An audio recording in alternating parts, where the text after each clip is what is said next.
she's sweet but a psycho, a little bit psycho. At night she's screaming, I'm on my mind, on my mind. Oh, she's hot but a psycho, so left but she's right though. At night. Assalamualaikum warahmatullahi wabarakatuh. Nama saya Aidil Aksar. Saya dari Universitas Bang Hatta. Saya akan dalam jurusan program studi pendidikan guru sekolah dasar, Fakultas Keguruan dan Ilmu Pendidikan. NPM saya 2110 013411 136.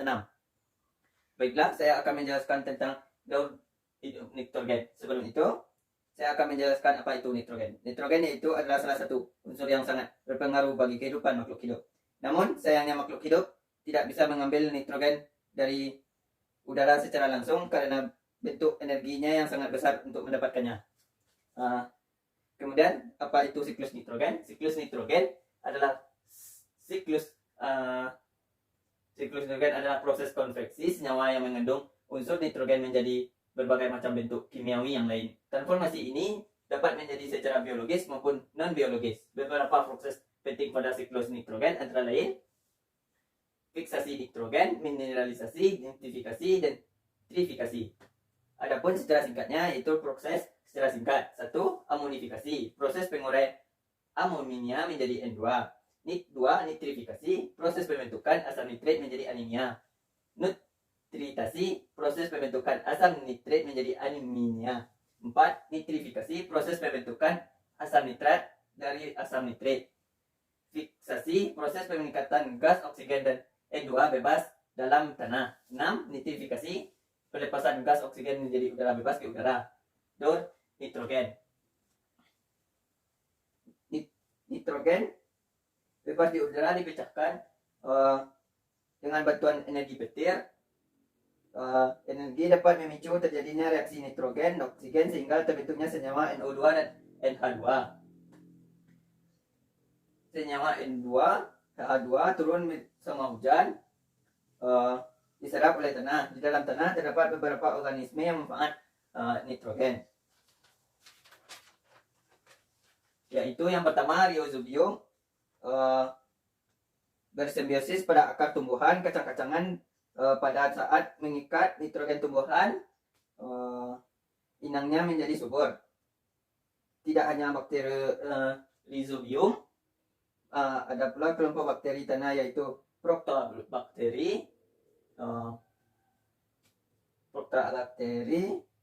yang sudah mampu mengikat nitrogen. Proses pengingkaran inilah menjadi faktor terjadinya nitrogen di dalam tanah.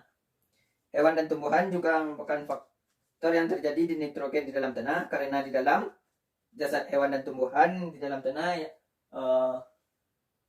yang tersusun dari zat-zat nitrogen. Jasad hewan dan tumbuhan yang telah mati akan diuraikan oleh tanah dalam komposer berupa fungi atau bakteri sehingga dapat nitrogen di dalam tanah.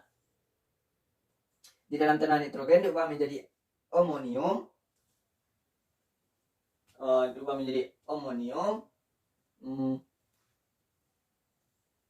melalui proses amonifikasi. Setelah itu amonium akan diubah menjadi nitrat melalui nitrifikasi.